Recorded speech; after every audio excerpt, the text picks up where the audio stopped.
Olá, eu sou o Luís Gradíssimo e este é o Pode Conter Sulfitos, um podcast onde falamos sobre o fascinante mundo do vinho e da gastronomia. Em cada episódio, uma entrevista com pessoas de referência destas áreas, explorando histórias, tendências e curiosidades. Bem-vindos ao Pode Conter Sulfitos. Olá a todos, bem-vindos a mais um episódio do Pode Conter Sulfitos. Dizem que o vinho é um setor muito tradicional e muito resistente à mudança, mas a verdade é que ele está permanentemente a mudar e talvez de forma mais profunda do que imaginamos.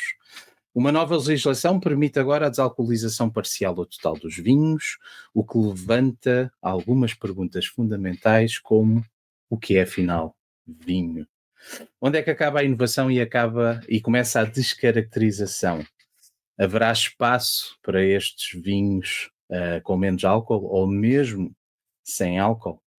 Para ajudar a responder a algumas destas questões, tenho hoje comigo o Luís de Castro, Presidente da Direção da Comissão Vitivinícola Regional do Tejo, alguém que conhece muito bem o setor, a sua regulamentação e o mercado. Luís, muito bem-vindo ao Pode Conter Sulfitos. Bom dia. E obrigado por ter aceito o Obrigado convite. pelo convite. Luís, o futuro do vinho tem mesmo menos álcool? Para já, em alguns países, sim. Até porque os políticos são muito sensíveis ao que se passa na opinião pública e, como o Luís sabe, existe aí, a nível internacional, um ataque grande ao álcool, em termos de saúde pública, e um ataque muito grande ao vinho, porque álcool muitas bebidas têm, mas existe um ataque muito direcionado ao vinho, por razões que eu desconheço, porque é evidente que o vinho é uma bebida tradicional, que sempre existiu, e não faz muito sentido, quer dizer, poderá fazer algum sentido estes alertas e faz sentido ao excesso do consumo deste tipo de bebidas. Agora, não faz sentido dizer, quanto a mim, que a partir do primeiro golo que se dá numa bebida tipo vinho, que uma pessoa fica com a saúde completamente pauperada. Isto é uma coisa que não faz sentido. Mas como os políticos são muito sensíveis à opinião pública, há alguns países onde as taxas que incidem sobre o vinho estão intimamente relacionadas já com a graduação alcoólica dessa bebida. E, Para portanto, incentivar vinhos, com produtos menos, com menos ou álcool. menos 100, ou cada vez menos. Portanto, em Portugal isso não acontece. Nós, e eu, e o Luís também, com certeza, não lhe perguntei, acham que o vinho, é aquilo que a gente está habituados desde sempre a beber, mas noutros países, e o grande consumidor não é o Luís nem eu, o grande consumidor é mais jovem, é muito também sensível a este tipo de opiniões e, portanto, há menos consumo de vinhos, muito menos, cada vez menos, e nós temos que nos adaptar, digamos, ao perfil do consumidor nos mercados onde isso é mais notório. Por exemplo, a Inglaterra é um mercado onde isso está a acontecer e há, de facto, uma diferença de taxas significativa, onde um vinho leve, abaixo dos 11, paga muito menos do que um vinho acima de 11, em termos de taxas. E isso, na prateleira, reflete-se logo, não pela mesma diferença, mas muito mais.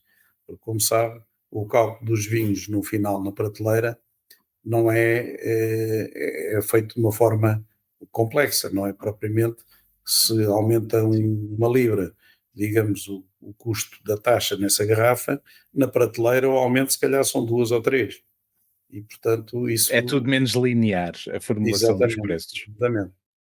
Então, e nesse sentido, o Tejo decidiu tomar medidas e avançar. Sim, O que é que mudou? sim.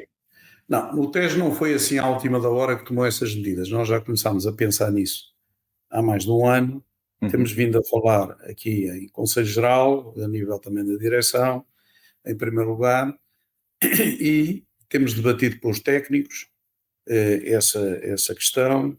Houve provas de vinhos de menor graduação, já tidas com os nossos enólogos aqui há bastante tempo, e temos vindo que a questão da menor graduação tem sido uma questão que tem vindo a aumentar em muitos mercados. Portanto, é uma questão importante, é um nicho ainda, Uhum. mas é um nicho que não deve ser desprezado, não é? Nós e Lisboa somos as únicas regiões que temos uma categoria de vinho, que é o vinho leve, que nos permite ter vinhos com uma graduação já de si um pouco inferior à normal, tirando os vinhos verdes. Claro, os vinhos verdes não têm a designação de vinho leve, mas têm, os vinhos podem ter graduação também, digamos, razoavelmente baixa. E, portanto, Lisboa tinha uma graduação mínima de 7,5 e nós tínhamos uma graduação mínima de 9,5.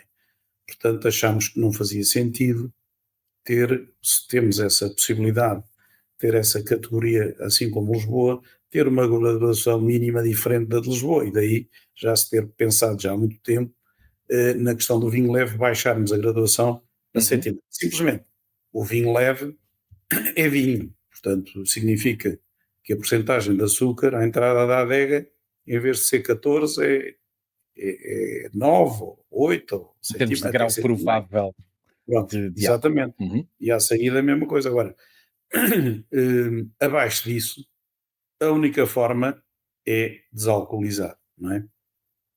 Que é E era que é uma essa a forma. minha pergunta seguinte: o que é que isso significa, desalcoolizar, e traços gerais, como é que isso é conseguido? Não, o que acontece é que hoje em dia a desalcoolização, todos os vinhos são desalcoolizados, e temos algumas empresas em Portugal que já fazem isso até há bastantes anos, como por exemplo a Zé Maria da Fonseca e outros. Hum, Portanto, já há uma tradição, digamos, nesse aspecto. São vinhos de mesa, não são vinhos certificados. Ora bem, a pergunta é: que defesa tem o consumidor quando nós sabemos que existe uma grande desregulação no que diz respeito a vinhos de mesa, de que um vinho desalcoolizado, mas que não é, digamos, regulamentado, não é fiscalizado por nenhuma entidade, não é? Faz menos mal do que um vinho com álcool, que é, por sua vez, é um vinho certificado com álcool, que por sua vez tem que seguir uma série de regras, tem que ir à Câmara de Provadores, tem que ser testado, tem que ser analisado, por aí fora. Eu penso que se calhar, quando a mim falo por mim, eu prefiro um vinho que eu saiba que seguiu estes parâmetros todos do que um vinho que eu não sei o que é que lhe aconteceu. E há muitos vinhos que nós já temos provado, como nas nossas deslocações ao estrangeiro, de empresas. Eu posso citar uma, que é sediada na Dinamarca. Como sabe, a Dinamarca deve produzir muita coisa, mas vinho, creio que não é, digamos, o seu principal, Não será o seu não é a produto sua de principal, referência. não, não é, mas é uma empresa sediada na Dinamarca, que tem um nome Uhum. chamado Niche, exatamente, que tem a ver com o nicho de mercado, e que adquire vinhos em vários países. Já provamos aqui vinhos com origem de Espanha e vinhos com origem de França, que são desalcoolizados, e eles comercializam. Eles comercializam os vinhos, e se comercializam é porque têm público, não é? E, portanto, eu já falei com pessoas ligadas a essa empresa, e eles dizem: não, não está a crescer e tal, nós estamos tido. E são caros, quer dizer, como sabe, o preço do vinho está para as horas da morte, não é? E esses vinhos são vendidos mais caros, esses vinhos alcoolizados. Por outro lado, sucede que os equipamentos para desalcoolização, que eu não vou definir quais, porque não sou técnico e, portanto, não tenho habilitações para isso, se nós quisermos comprar esses equipamentos, são caros e não há disponibilidade para fornecimento a curto prazo, porque há Uhum. procura. Portanto, ora bem, se há procura para os equipamentos, significa que os produtores estão interessados em explorar esse nicho de mercado. E porquê? Porque há quem os compre. Porque isto é um mercado, é oferta e a procura, a lei da oferta e a procura eh, nunca falha, não é? E, portanto, nós, aqui em Portugal, deveríamos também estar nesse comboio, penso eu, de poder permitir que vinhos, se um produtor quiser explorar esse nicho, que exista um vinho que seja desalcoolizado, mas que cumpra uma série de regras e que seja certificado como vinho IG pela região onde é produzido. E no fundo foi aquilo que presidiu, digamos, e que culminou, digamos, na publicação no dia de 1 de agosto do aviso da alteração do nosso caderno de especificações. No fundo foi isto, a ideia. Mas exclusivo para os vinhos com indicação geográfica protegida, os IG, Sim, como sim, estava a referir, e não exatamente. para os DOC. Isto tem alguma razão? Tem, com certeza. Qual Não, é a não razão que é. está por trás Eu, desta eu, eu, diferença? eu devo lhe dizer que já estive ligado, não a empresas, digamos, do setor, portanto, estive ligado e tinha muito contacto com os mercados, etc., que infelizmente nunca tive um cliente que me pedisse expressamente um vinho DOC, que é uma coisa até estranha, mas é uma Uhum. verdade. E é pena, não é? E é pena que isso não aconteça. Mas de qualquer forma, acho que não fazia muito sentido que um vinho desalcoolizado fosse DOC. Acho que não fazia muito sentido. Além disso, também a legislação parece que não o permite. E, portanto, ficamos por vinhos IG. Mas não faz sentido porque, na vossa opinião, a desalcoolização retira tipicidade, descaracteriza o produto? Um bocado. Claro, eh, aqueles vinhos que nós provamos, sobretudo brancos, Uhum. até que não eram maus. Mas como ainda há pouco vi um artigo, um colega seu, que dizia que nunca tinha provado um vinho de álcool que não lhe desse motivo para larachas. Portanto, uma pessoa que está habituada a beber vinho, digamos, entre aspas, normal, quando prova um vinho desalcoolizado, vai logo à partida, vai logo à partida desconfiado, não é? E é evidente que aqui há dificuldade em manter os aromas, por exemplo, do vinho, há muita dificuldade. Há muito trabalho, parece, feito nesse aspecto, e de facto há vinhos que já compensam um bocado, digamos, essa. Porque uma coisa, não digo antinatural, mas quer dizer, o vinho é algo que tem que fermentar, portanto tem álcool, não é normal que tenha. Portanto, Naturalmente ele adquire álcool, pois, a portanto, gente faz um vinho e depois vai lá e tira-lhe, não é?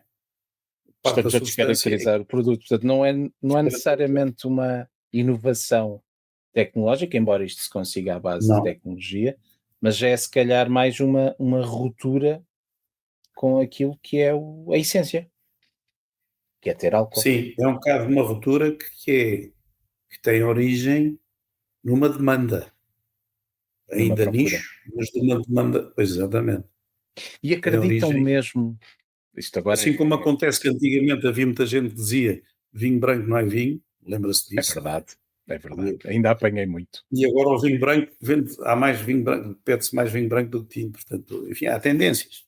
Isto tem a ver com E tendências. era exatamente essa a palavra-chave que eu queria pegar agora. E o Luís já disse, isto é um nicho. E é um nicho que está Sim, a crescer, mas é algo muito recente. Isto será exato. uma curiosidade do momento e que, pela natural curiosidade dos ginófilos, quem gosta de vinho, quer experimentar da mesma forma que eu já experimentei vários, ou é mesmo uma tendência que é algo que veio para ficar? Eu acho que vamos comparar com outra coisa que existe já há mais tempo. Uhum, A cerveja sem álcool. ok, boa Ficou, comparação. ficou. Ficou. Agora, vende-se muito mais a cerveja com álcool do que a cerveja sem álcool, não é? Mas a cerveja sem álcool ficou. Eu acho que vai acontecer no vinho um pouco, uma coisa semelhante àquilo que aconteceu com a cerveja sem álcool, penso eu. Portanto, vai ser sempre um nicho, mas um nicho que vai crescer até um certo ponto e depois, se calhar, estabiliza, Uhum. eventualmente. Como também já apareceram gins sem álcool e outras bebidas sem álcool, Pois, que na minha exato, modesta opinião, agora para complementar a sua, eu acho que de facto descaracteriza o produto. Não é que o exato, produto não possa ter qualidade, não é que não seja interessante, ahm, claro, mas custa-me um pouco chamar-lhe vinho, porque estamos a retirar uma das suas principais características, estamos a claro. adulterar a sua essência, que é a fermentação, que é a transformação do açúcar em álcool e que lhe dá, vamos dizer, a alma, para manter aqui alguma áurea à volta do vinho e do Luís, produto. interrompendo um pouco o que está a dizer, e o que dizer dos vinhos aromatizados? Um pouco a mesma coisa. Um pouco a Pois, mesma coisa. Mas é um tema aí é um pouco mas eu mais. nem sei se não é pior, olha, eu nem sei se não é pior, em termos de consumidor. Não sei. Mas a aromatização, existem aromatizações que se podem fazer. Né? Eu a Sim, pôr um sim, vinho sim, dentro de uma barrica, eu claro, legalmente estou a aromatizá-lo, não é? claro. Sim, está bem, mas não é essa que eu estou a falar. Eu sei, eu sei, eu sei. Aromatizar não se pode adicionar aromas, para quem nos está aqui a acompanhar, portanto, na feitura de um vinho não se pode adicionar aromas, não se pode adicionar açúcar, não se pode adicionar sequer água, É um produto natural, que até seria uma forma de baixar o álcool e de alguma claro. forma desalcoolizar, mas que não é permitida. Portanto, é disso que estamos aqui a falar.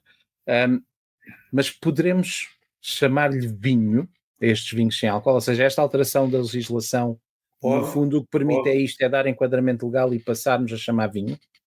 Vinho parcialmente desalcoolizado. Esse é o termo.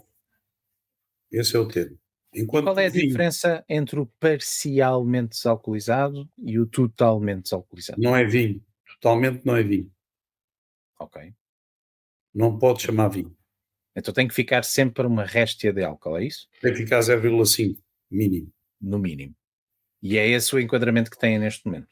É o enquadramento que temos, portanto as pessoas podem reduzir, mas quer dizer, eu sei que há outros casos em que as pessoas reduziram, os vinhos desalcoolizados podem ter no mínimo 5, mas se Uhum. pode fazer vinho leve com 7,5, não faz muito sentido ter que desalcoolizar para 5, acho eu. E, portanto, isto é uma coisa que fica aberta depois à escolha do produtor. Quer dizer, nós não temos nenhum produtor na atualidade a produzir vinho desalcoolizado. Nenhum. Não temos nenhum. O que permite é, o nosso caderno permite, a partir de agora, se alguém quiser fazer, permite fazê-lo e certificá-lo, desde que cumpra uma série de parâmetros. E quais são esses parâmetros ou quais são as principais Não, isso linhas no fundo orientadoras e tem que recomendações que têm? não, isso tem que passar para já tem que vir à Câmara de Provadores, que é o normal, mas tem que ser também analisado e tem os parâmetros que eu não tenho de cabeça, mas tem uma série de Ok, parâmetros que tem que cumprir. E tem uma série de regras que nós internamente estamos ainda a finalizar ok. para termos tudo pronto agora daqui a um mês, se aparecer alguém com vinho para certificar, podermos fazê-lo. Porque nós somos um bocado pioneiros nesse aspecto de CVR. Portanto, penso que há colegas meus que já me falaram que estão no mesmo caminho. Por acaso nós fomos os pioneiros, mas outros seguirão com certeza absoluta. Com certeza quem vai à frente corre sempre esse risco de estar a abrir caminho e ter que explorar e ter Claro, que definir, não pois. é? Porque são caminhos ainda não traçados. Ahm, ia-lhe perguntar, entretanto, ia comentar, peço desculpa, para quem está a ouvir, só para dar contexto, o Luís estava a falar este mês, nós estamos em setembro de Uhum. 2025, a data que estamos agora aqui a gravar. Portanto, é um caminho que estamos para a percorrer, é um processo que está em andamento, digamos assim, e do seu ponto de vista, nós aqui, e a região do Tejo em particular, deve manter um perfil conservador, cautelista, ou querem mesmo ser disruptivos e tentarem ser vanguardistas e Não, mergulhar neste não. Não, segmento? nós não pretendemos ser vanguardistas. Queremos manter o caminho que mantivemos até agora. Uhum. Temos as nossas castas rainhas, digamos assim, quer no branco, que é o Fernão Pires, quer no tinto, que é o Castelão. Aliás, o Luís esteve aqui há pouco tempo a provar os nossos vinhos. Temos, como sabe, castas internacionais também, somos também e Portugal também é um país de blends, mas desde que nós começámos a fazer esse caminho do Fernão Pires e do Castelão, deu-se o caso de haver uma série de produtores que começaram a pegar nas castas e a apostar nelas, e temos hoje em dia, ao fim de, nós começámos este trabalho talvez há 4 ou 5 anos, a ter vinhos muito bons, monocastas, quer Fernão Pires, quer Castelão, coisa Uhum. que não tínhamos antigamente. E portanto, mas isso não invalida que hajam vinhos muito bons com castas estrangeiras, e eu não tenho, nesse aspecto, não tenho quaisquer preconceitos, não tenho qualquer tipo de preconceito. Aliás, o Tejo também sempre foi um pouco conhecido por isso, Sim, muito cedo na sua história introduzir não, porque castas estrangeiras. exportava, e vamos lá ver, eu lembro-me, quando estava noutra vida, mas ligado aos vinhos, chegar à Inglaterra, Fernão Pires, faço ideia do que é que isso é, não é? Uhum. Que é, você tem um Cabernet ou tem um Chardonnay? Ah, não tenho, então passo bem, não, vá ali, não me interessa. E nós, eu estava, na altura estava no grupo Portugal Ramos, nós criámos, juntamente com o nosso importador em Inglaterra, uma marca que foi a Tagus Creek, que começou a associar uma casta típica portuguesa com uma casta internacional. E começou assim a dar um pouco, por exemplo, sei lá, Cabernet Castelão, O Arinho Fernão de Pires, Chardonnay, Arinho de Chardonnay, e houve várias castas dessas. E isso começou, às tantas, houve um comprador, uns anos depois disso começar, que nos pediu um Fernão Pires. Portanto, foi um trabalho, lá está, o consumidor é que chega à prateleira e que pega na garrafa. Agora, se está lá escrito uma casta que ele não faz ideia do que é, uma marca que não conhece de lado nenhum, nós pomos lá a garrafa e ela fica lá eternamente, não é? E uhum. não é esse o propósito. Mas portanto, e houve um trabalho muito grande por parte da Vini Portugal a dar a conhecer as nossas castas autóctones. E hoje em dia, quando nós mostramos a um jornalista estrangeiro um blend de Cabernet com outra casta qualquer estrangeira, para eles é quase um sacrilégio fazermos isso, coisa que não acontecia há 15 anos atrás. Né? Portanto, isto está sempre em mudança. O Luís estava a dizer no início do programa que o vinho é uma coisa quase que imutável e que estática e que É um setor tipicamente é. tradicional e resistente ao Mas olha que tempo. eu acho que é um bocadinho tradicional, mas nós temos de estar sempre a inovar, porque senão não acompanhamos os mercados e, portanto, e perdemos as vendas, e nós não fazemos vinhos para beber nós próprios, fazemos vinhos para os outros, e temos de estar sempre atentos àquilo que são as tendências do consumidor e dos mercados. Por exemplo, estar a vender para um mercado tipo Inglaterra um vinho numa garrafa daquelas que pesa quase 1 quilo, essa garrafa não se vende. Mas se eu vender para Angola um vinho dentro de uma garrafa de vinho leve, também ninguém o quer. Portanto, nós também temos que saber para que mercados é que estamos a trabalhar, Uhum. para poder adaptar as coisas, não é? Portanto, hoje em dia esses mercados nórdicos não querem garrafas, as nossas garrafas tradicionais, que as pessoas, muita gente, eu vejo, isto sim, isto é que é vinho, está aqui uma garrafa, pesa não sei quanto, não é? Pesa um Eh, quilo e meio. Depois pesa 1,5 kg, grande vinho e tal. Se isso fizer em Inglaterra, chamam-lhe malandro, criminoso, você anda a poluir o ambiente e tal, e não sei o quê. Pegada ecológica. É, exatamente. Falando em mercados, quais são, na vossa perspectiva, os principais mercados ou os prioritários nesta fase para estes vinhos com menos álcool? Os nórdicos, sobretudo os mercados nórdicos, eh, e digamos Alemanha, eh, Inglaterra, tudo o que é países do monopólio, Suécia, Noruega, Dinamarca, Canadá, é também importante. Uhum. Também Eh, monopólio. sim, onde há também vários monopólios, como sabe, mas depois para países como o Brasil já não é tanto, Angola nem pensar, Portugal também não é. O nosso país, que é o maior mercado que nós temos, também não é um Ainda é mercado que prematuro. é um bocado prematuro, não é? Mas pronto, mas existe a possibilidade, se quem quiser explorar esse nicho, pode. No fundo é assim. É isso, E a dentro, intenção e foi dentro essa. desses mercados que menciona, consegue caracterizar o cliente-alvo? São pessoas mais jovens, são pessoas com mais idade, mais poder de compra, menos poder de compra, mais envolvidos com o vinho, menos envolvidos com o vinho. Já há um padrão que se consiga identificar. Não, hoje há aquelas gerações, as Z, a X, tudo isso está tudo compartilhado. A minha geração está em vias de extinção, por exemplo. É aquela que consome o vinho. Espero que Consome ainda o vinho demore um pouco. nacional. Pois está bem, mas é verdade. Pois todas as gerações são Eu sei qual é que é o nome da minha, que é Baby Boomer. Baby ainda traduz que é novo, mas não é bem o caso. Pronto, na sua ainda consome, mas de si para baixo as pessoas consomem outro tipo de bebidas, começaram a consumir outro tipo de bebidas.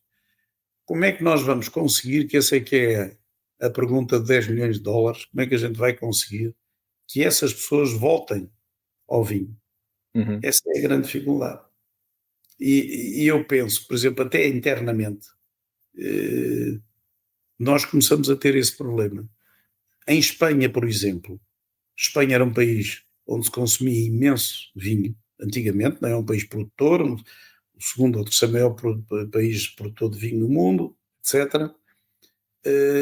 Eles hoje em dia, eu não sei bem qual é que é a posição, nós somos os primeiros consumidores per capita, França acho que era o segundo, eles estão para aí na 12ª posição, mas chegaram a ser o terceiro ou o quarto, não sei. Portanto, isso não é bom e nós para aí vamos. Nós estamos a seguir esse Nós caminho. continuamos a liderar o ranking, mas o valor tem vindo a diminuir. Sim, mas tem muito a ver com o turismo, não é? E terá muito a ver com o turismo.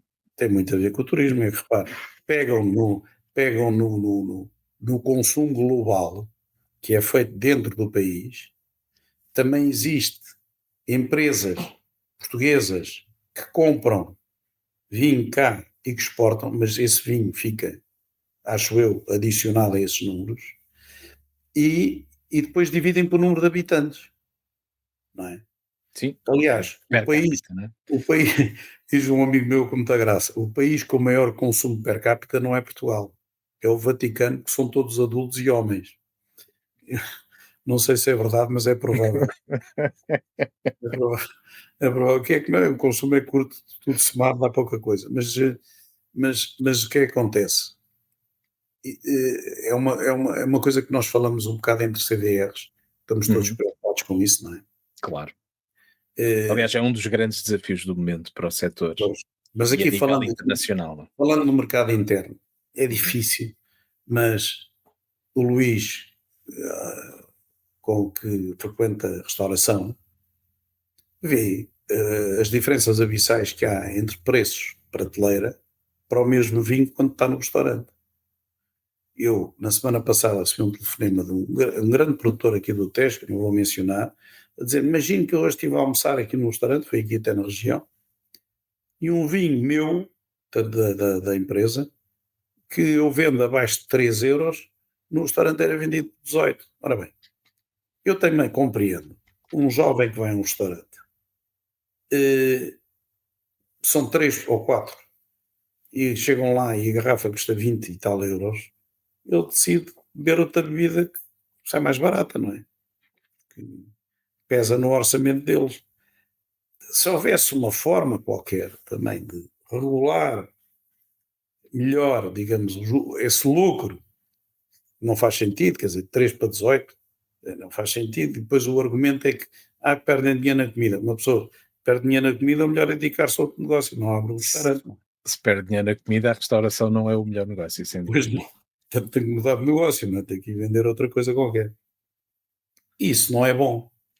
Isso não é bom, porque as pessoas fogem à partida logo do consumo. O vinho é caríssimo, não vale a pena. Portanto, existem imensas coisas a fazer. Há uma educação.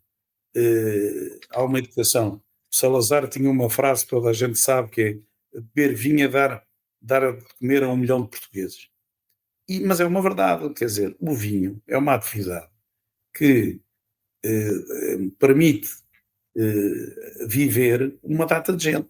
Eu não sei qual é que é o número, mas todo o setor do vinho, todo somado, as pessoas que vivem do setor do vinho, se calhar 1 milhão ou 2, eu não sei qual é que é, mas é muita gente.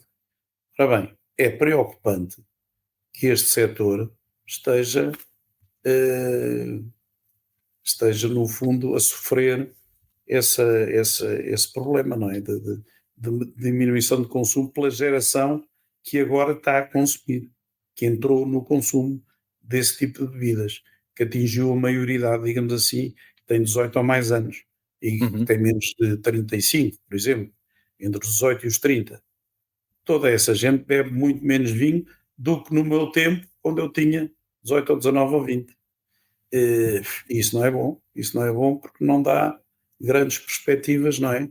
Para o futuro, é preocupante, é preocupante. Falou há pouco acerca do lobby anti-álcool e anti-vinho, mencionou agora os preços elevados que em muitos casos pratica na restauração para o vinho.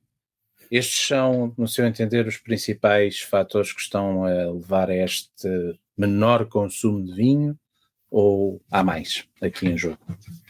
Não, eu acho que o lobby talvez seja o mais importante, não é? É evidente, porque as pessoas vão recebendo a mensagem, isso vai passando, vai passando, vai passando, essa mensagem vai entrando. Uhum. Fala-se tanto nisso, a mensagem passa, não é? Uma mentira contada muitas vezes acaba por se tornar verdade. Pois, eu não digo que seja completamente mentira, mas também é exagerado, é um exagero, não é? É um exagero. Aquilo que se fala e, sobretudo, por estranho que pareça, fala-se nos males do álcool, referem-se ao vinho, mas não falam nas bebidas brancas, que é uma coisa estranha. E nós sabemos que a juventude bebe uma coisa inacreditável, que é aqueles shots. Não há nada pior para a saúde do que aqueles shots que os embebedam rapidamente, não é? E que são misturas de bebidas brancas. Isso é. Eu lembro do meu pai, quando eu era jovem, me dizer: ficas a saber, quando bebes álcool, bebes sempre a mesma coisa, nunca mudas. Bebes cerveja, só bebes cerveja. Bebes vinho, bebes vinho. Se bebes whisky, só bebes isso. Não mistures nada. E ele tinha razão, porque a mistura dá, torna a pessoa, digamos, alcoolizada muito mais rapidamente. É evidente que há muita gente com problemas de álcool e prontos, e são uma preocupação. Ora, o álcool consumido normalmente, moderadamente, penso eu, não faz mal nenhum. Nos países de leste, nós vemos um caso engraçado. Enquanto que aqui nós estamos a passar para bebidas de sumos, etc., não é? Nos países de leste, eles estão a passar dos vodkas para bebidas com menos álcool. Portanto, assiste-se a um aumento do consumo do vinho e uma Apesar de diminuição. que todos estão a diminuir no consumo do álcool, não é? Pois, que é bom, quer dizer, os Portanto, é uma governos oportunidade. daí, os governos daí não digo que apoiem muito, digamos, o consumo do vinho, mas veem com bons olhos que as pessoas deixem bebidas de 40, 40 e tal graus para bebidas de 12, 13, 14 graus. E, portanto, nós assistimos aí e temos, são mercados até que para nós são importantes. O que é que têm em mente para os próximos anos? Como é que planeiam inverter esta tendência da baixa de consumo? Os vinhos sem álcool são uma das soluções para esse caminho? E que outras Eh, soluções têm em mente? os vinhos sem álcool vão ser sempre Sem álcool, com menos álcool. sim, parcialmente desalcoolizado. Vai ser sempre um nicho. Não vai resolver com certeza o problema, vai ser sempre um nicho. Os vinhos leves, eu acho que é algo que nós devemos explorar mais. Uhum. Até porque o vinho branco está a subir, o consumo de vinho branco está a subir, como sabe, a nível internacional e cá também. E, portanto, um vinho leve, branco, é algo que tem potencial para crescer mais do que o parcialmente desalcoolizado, na minha opinião. Mais do que Agora, a pergunta que me fez é a tal resposta dos 10 milhões de dólares. Eu gostava de ter a resposta, eu ganhava uma data de massa. Estão todos à procura da mesmo, não é? Pois eu acho que sim. Não é? O branco está em crescimento, o espumante também está em Também. crescimento, o rosé Está um bocadinho parado. está Sim. um bocadinho estagnado, mas pelo menos não está em decréscimo, como estão os tintos e como estão os fortificados de uma forma geral. Portanto, há aqui. Fumantes Há, e frisantes. Fumantes e sim, frisantes, não é? sim, sim. Tudo o que tem, digamos, gás está a subir. É, se o vinho é uma expressão cultural, o que é que o vinho sem álcool diz sobre nós? Nós região, nós Portugal. Nós região e nós portugueses. Não diz grande coisa, não é? Não diz que, pronto, diz que no fundo estamos a explorar um nicho do mercado que não é, digamos, o leitmotiv de nos leva a produzir vinhos. É sempre, eu acho que para um produtor de vinho, acho que há de ser sempre triste produzir para depois desalcoolizar, quer dizer, mas enfim, é um negócio que tem que viabilizar e porventura, se tiver algum mercado que lhe peça esse tipo de vinho, e se ele tiver a possibilidade de o fazer e ser um vinho certificado e bom dentro do que é um vinho desalcoolizado, parcialmente desalcoolizado, acho que o deve fazer. Mas nunca vai ser a característica principal da região nem de país nenhum. Quer dizer, não, isso não. Assim como a cerveja também sem álcool, ou parcialmente sem álcool, também não é a principal característica da cerveja. Não é? Muito bem. O que é que gostava que ficasse absolutamente claro e inequívoco nesta conversa? Não, que nós decidimos, como lhe disse há longo tempo, eh, iniciar, digamos, este caminho. Uhum. Tivemos muitos contactos com a nossa tutela, que é o IVV, no sentido de primeiro ver a possibilidade de conseguirmos no futuro certificar vinhos parcialmente desalcoolizados. Houve muitos contactos. O IVV teve, a equipa do IVV foi incansável e falámos aqui muito dentro da região. Os nossos produtores concordaram que seria bom ter esta possibilidade em aberto e, portanto, conseguimos combinar com este aviso que deu entrada, que foi publicado no Diário da República em 1 de agosto, e agora o futuro a Deus pertence, quer dizer, não, não estou à espera que todos os produtores venham para aqui tentar certificar vinho desalcoolizado, mas aqueles que têm o mercado A ou B que têm esse interesse, com certeza. Agora, o nosso caminho, Luís, o nosso caminho vai continuar como habitualmente. Isto não muda, isto não vai mudar nada daquilo que é o nosso caminho e o nosso foco principal, de maneira nenhuma. Portanto, nós vamos continuar a apostar nas nossas castas rainhas, vamos continuar a apoiar os nossos produtores no estrangeiro, sobretudo, porque o nosso mercado interno está numa grande crise e vamos continuar a tentar apoiá-los para abrir mercados. Estamos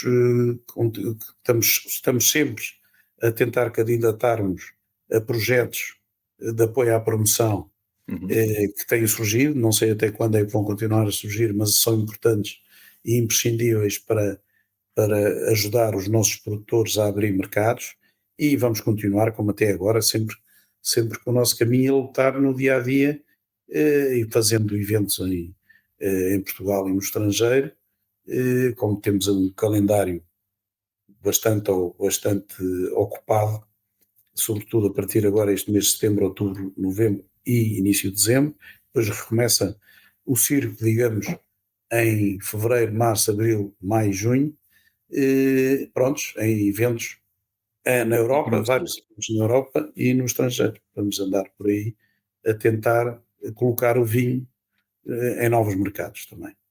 Como é que gostava de ver os vinhos do Tejo daqui a 15, 20 anos?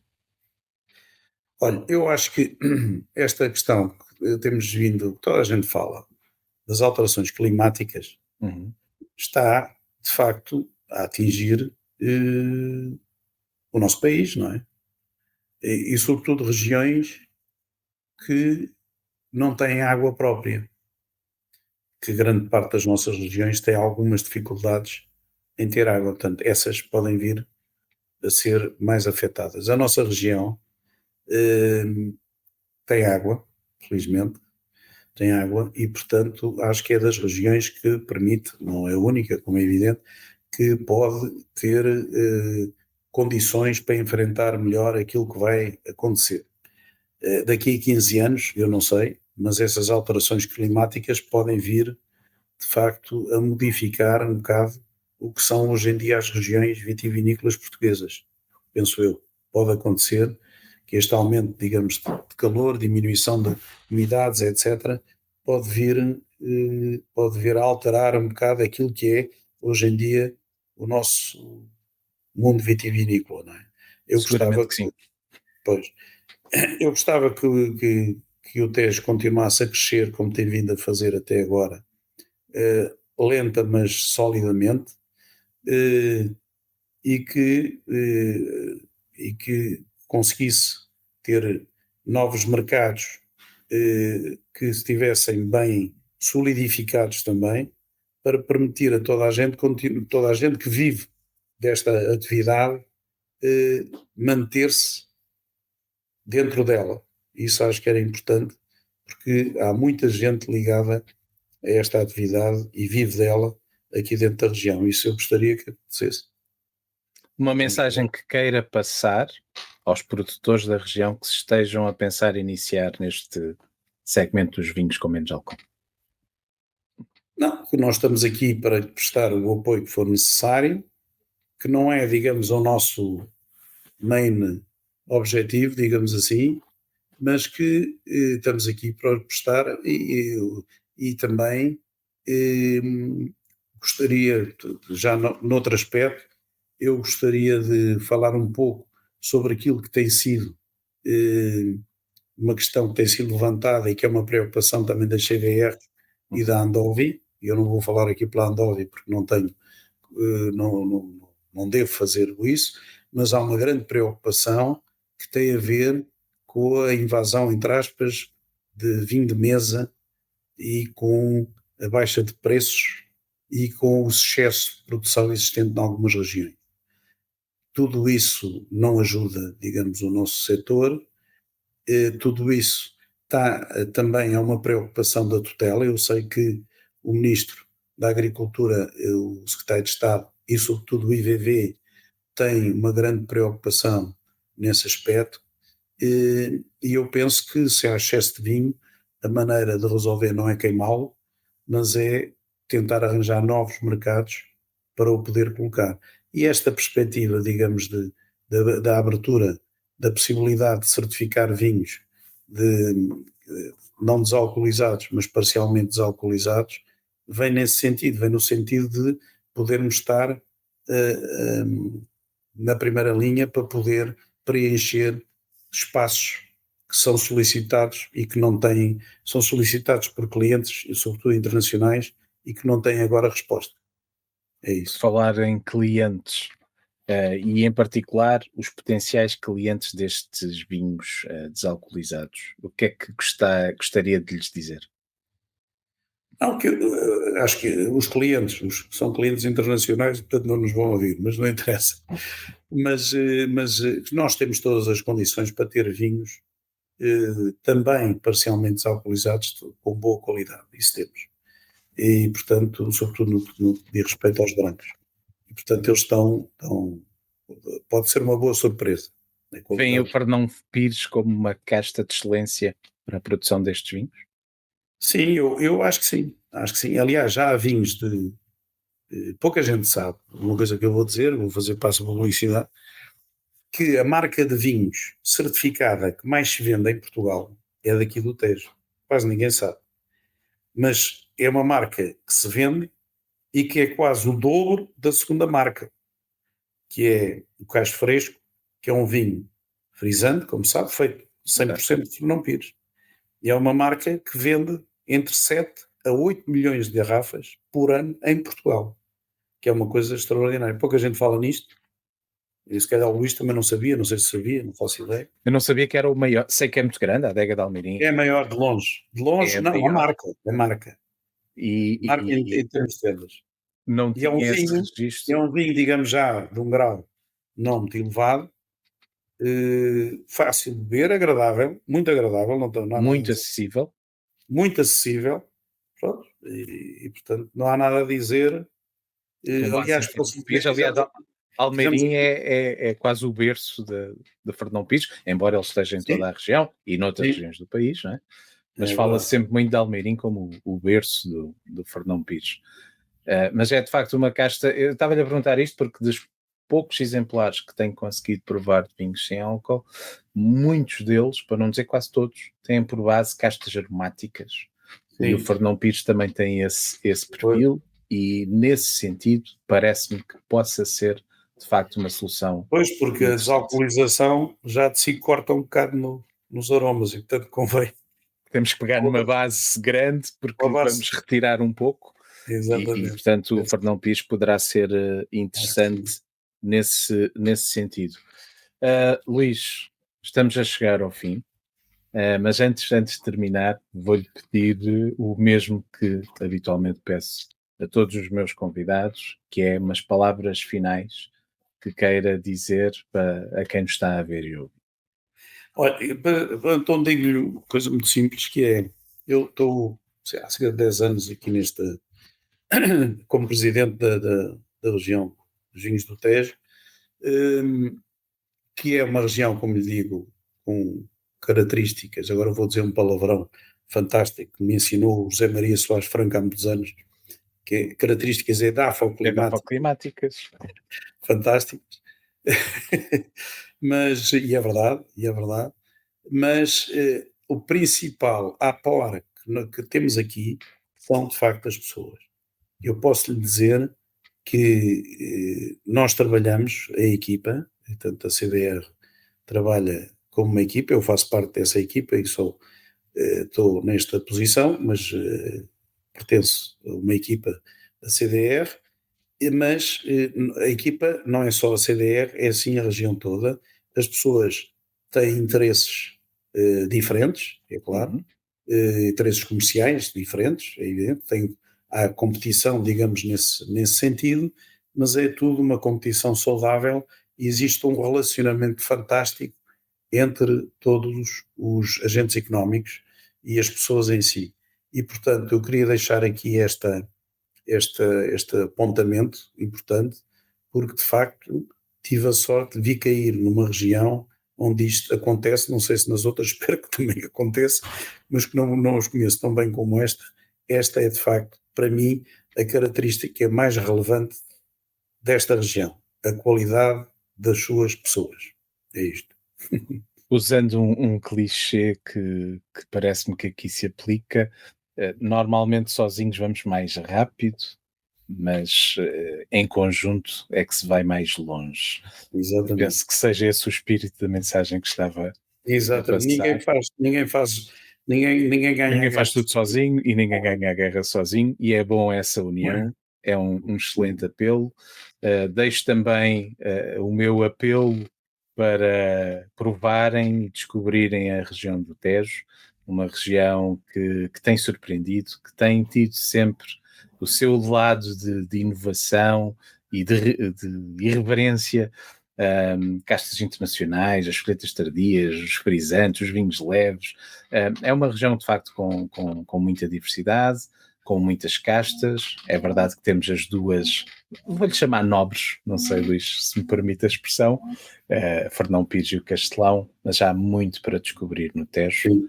Deixo o apelo. Até em termos de rota dos vinhos do Tejo. E com uma rota para poderem explorar. As pessoas que estão, isto está ao lado de Lisboa, há sítios fantásticos no Tejo para visitar. Fica o convite para que visitem a região e para que provem os vinhos. Luís, mais uma vez, muito obrigado pela disponibilidade. É um tema que seguramente vai dar muito que falar nos próximos tempos e fico na expectativa de ver como é que vai correr convosco e com os próximos que seguramente seguirão os passos. Felicidades, até breve. Obrigado, Luís, e obrigado a quem nos esteve a ver. Obrigado e um abraço, Luís. Deus. Um abraço. Boas provas, até breve. Obrigado.